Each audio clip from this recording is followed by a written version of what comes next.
and in all Judea and Samaria and to the end of the earth. Let's read 9.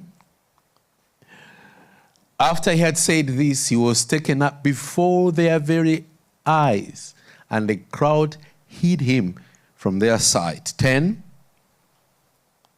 They were looking intently up unto the sky as he was going, when suddenly 2 men dressed in whites,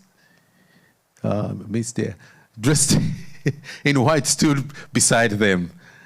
Men of Galilee, they said, why do you stand here looking unto the sky? This same Jesus who has been taken from you into heaven will come back in the same way you have seen him. Now let's go back to 8.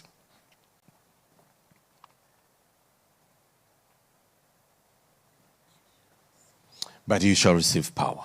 Now, there was a country was from, it was called,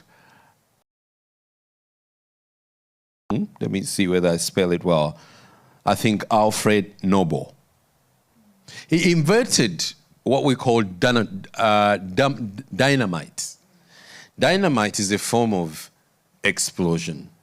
And one day they mistakenly thought his brother died, the eldest brother, and they thought he was the one who was dead.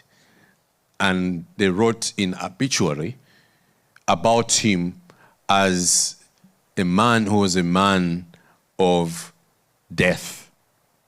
He was reading his obituary, and he said, I'm not the one who's dead, but the things they're writing about me, they're not really interesting. So from that day, he decided to change. He had to donate all his estate to a charity, and this charity was responsible for a man who manufactured.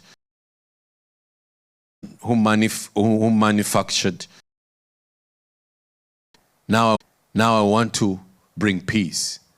I want to raise people that have wisdom. He chose to change his story because of what they had written about him. So the word dynamite represents an explosion. I believe Australia is overdue for an explosion of revival. Amen. I know we've prayed for revival. We've talked about revival. People are craving for it. But I think we are overdue. And God is positioning us at that point where we will lead this revival.